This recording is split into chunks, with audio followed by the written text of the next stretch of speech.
meus queridos irmãos, em Cristo Jesus, a graça e a paz do Salvador. Se crente reclama da impassividade de Deus, que Ele não resolve os problemas de tanta injustiça no Brasil e no mundo, se não o ajuda também em suas petições pessoais, creio que ele ainda não experimentou primeiro a libertação que Deus já proporcionou para a sua alma. Diz a Bíblia: se, pois, o Filho vos libertar, verdadeiramente sereis livres.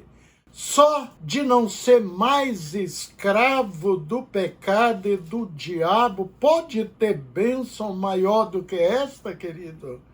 Pessoas presas aos grilhões que o pecado os aprisiona, é porque não conseguiram se livrar, é um escravo do pecado. São pessoas que não têm controle de si mesmo, porque o fruto do Espírito Santo ainda não se faz presente em sua vida. Então é sempre ingrato, não se contenta com nada, não consegue ver as mãos de Deus em nada de sua vida. O crente verdadeiramente ligado a Cristo Jesus, que vive sob a direção do Espírito Santo, ele passa a usufruir da plenitude da vida de Cristo nele, e assim Cristo passa a viver através da sua própria vida. Quando Jó perdeu tudo e iniciou seu opróbrio, ele declarou à sua esposa, que reclamou da injustiça de Deus, com estas palavras, queridos, descritos em Jó 2, do 9 ao 10. Então sua esposa lhe disse: ainda retém a tua sinceridade? Amaldiçoa Deus e morre. Porém ele lhe disse: como fala qualquer doida, falas tu. Receberemos o bem de Deus e não receberíamos o mal? Em tudo isso não pecou Jó com os seus lábios. Queridos, este é o verdadeiro caráter, o verdadeiro espírito de quem de fato segue a Deus com inteireza de coração e é sempre grato.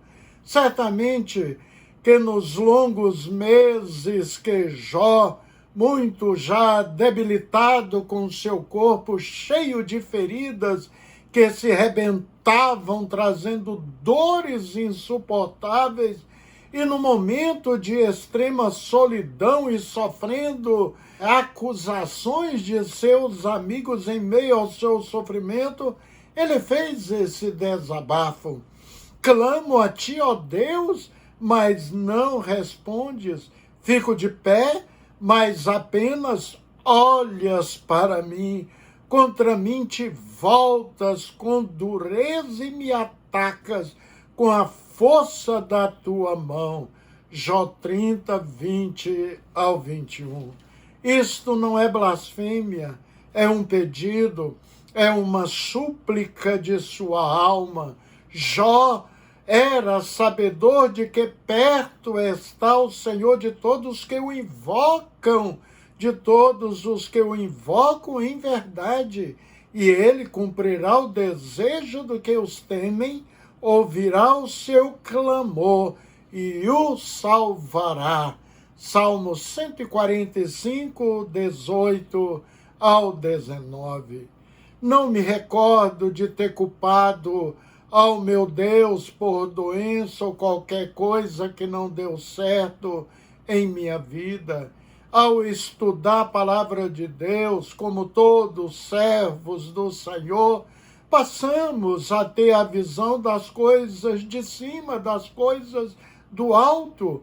Observe estas palavras do apóstolo Paulo: Em tudo somos atribulados, mas não angustiados, perplexos, mas não desanimados, perseguidos, mas não desamparados, abatidos, mas não destruídos. Por isso, não desfalecemos, mas ainda que o nosso homem exterior se corrompa, o interior, contudo, se renova de dia a dia.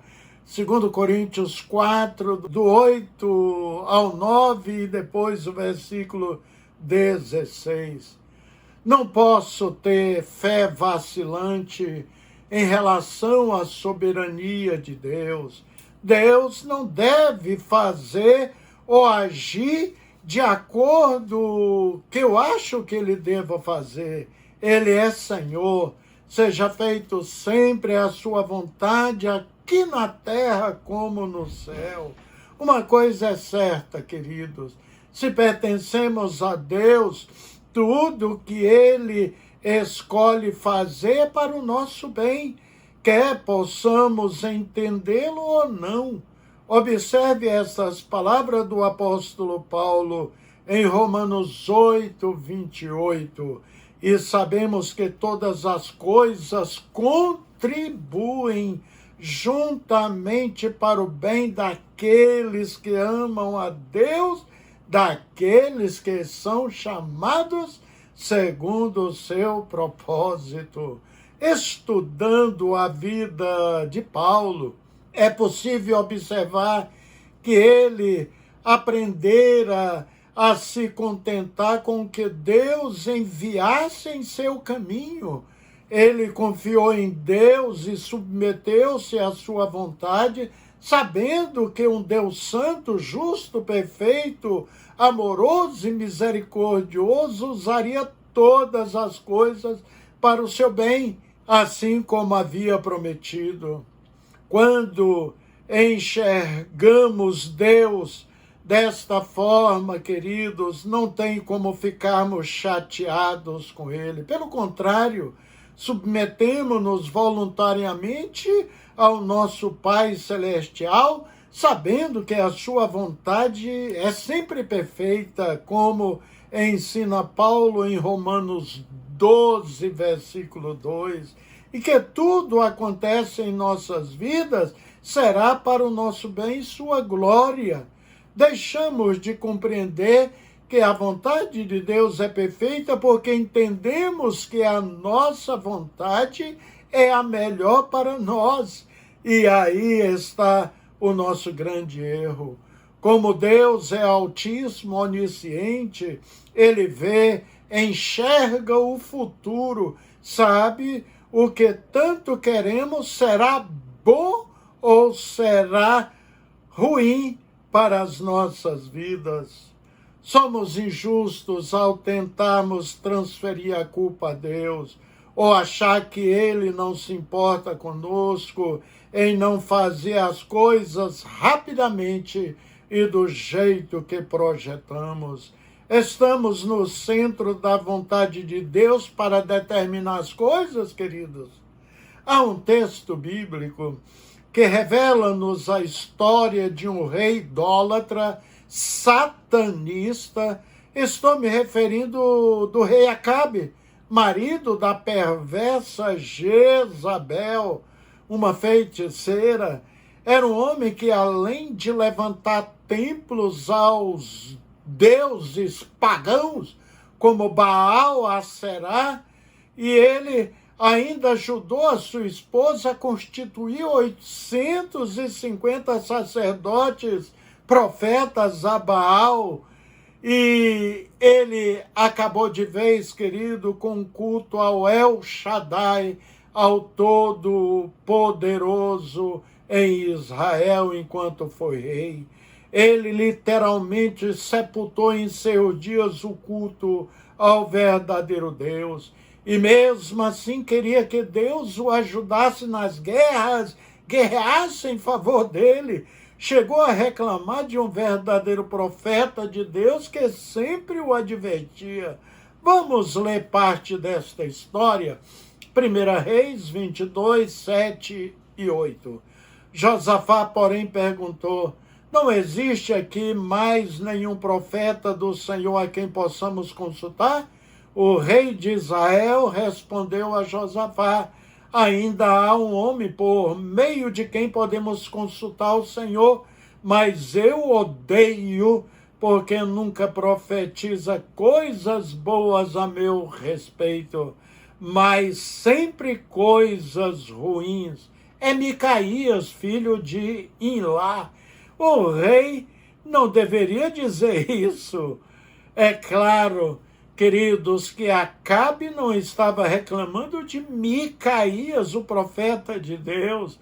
Ele estava reclamando mesmo, ou estava decepcionado, com o Deus de Israel que não o ajudava. Os profetas de Baal e Aserá haviam profetizado apenas o que o rei Acabe desejava ouvir, porque eram falsos profetas, pessoas movidas ou acostumadas com a mentira.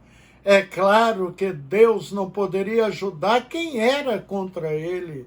Observe, querido, que Deus falou a outro rei de Israel: ouve-me, Asa, e todo Judá e Benjamim. O Senhor está convosco enquanto vós estás com ele. E se o buscardes, o achareis. Porém, se o deixardes, vos deixará, segundo as Crônicas 15, 2. Micaías, como verdadeiro profeta, só dizia o que o rei não queria ouvir, mas o que o Senhor ordenava falar. Quando eu me defronto, queridos, com pessoas raivosas, chateadas com Deus, é fácil de deduzir que essas pessoas estão bem longe do Senhor, são até inimigos de Deus, mas que desejam ouvir apenas palavras que acalentam seus corações, querem a ajuda dos céus, não aceita exortação para mudar de vida. Era o caso de Acabe. Ele não gostava de ouvir Micaías, porque o profeta denunciava a sua maldade, injustiça e afastamento de Deus. Da mesma forma, muitos vão às igrejas hoje para ouvir palavras de conforto, de esperança e de amor, mas não conseguem se comprometer com o que ouvem. O plano do Senhor é que nos tornemos praticantes e não apenas ouvintes da palavra de Deus. Assim disse o apóstolo Tiago: sejam praticantes da palavra e não apenas ouvintes, enganando vocês mesmos. Aquele que ouve a palavra, mas não a põe em prática, é semelhante a um homem que olha a sua face no espelho e depois de olhar para si mesmo sai e logo esquece a sua aparência.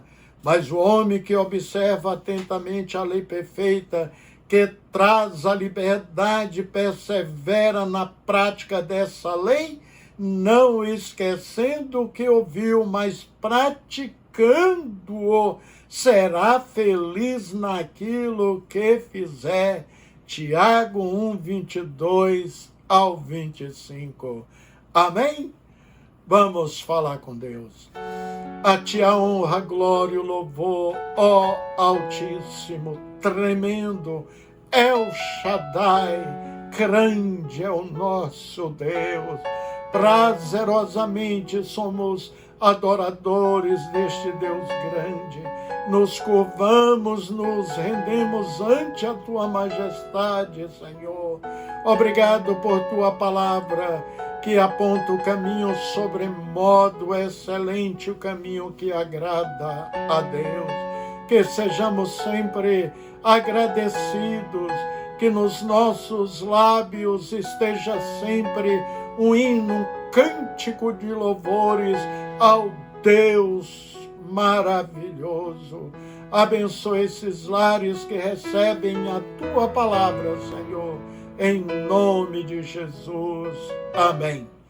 Queridos, um abraço. Deus abençoa ricamente a sua família e até o nosso próximo encontro, se Deus quiser.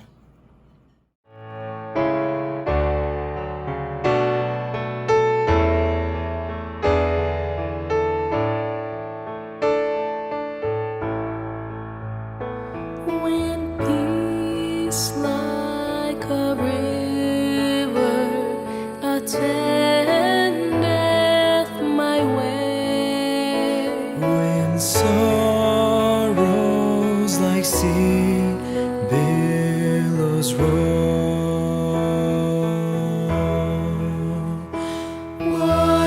whatever my lot thou hast taught me to say, it is well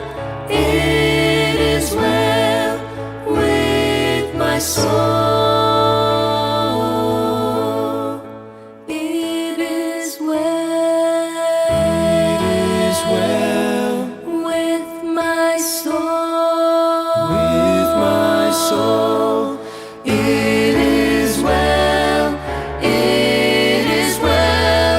with my soul. Feliz yo me siento al saber que Jesús Livró-me de yugo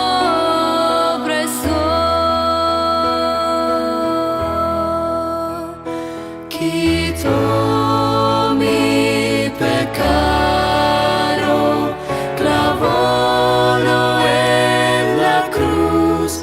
Gloria demos al buen Salvador. Estoy bien con mi Dios. Estoy bien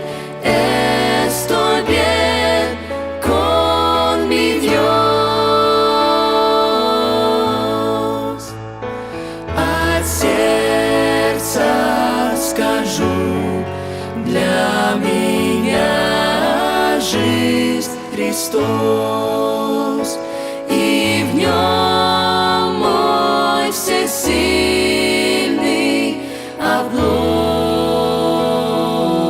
оплот. Следы от греха, искушений и слез сменя, Он с любовью сотрет.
soul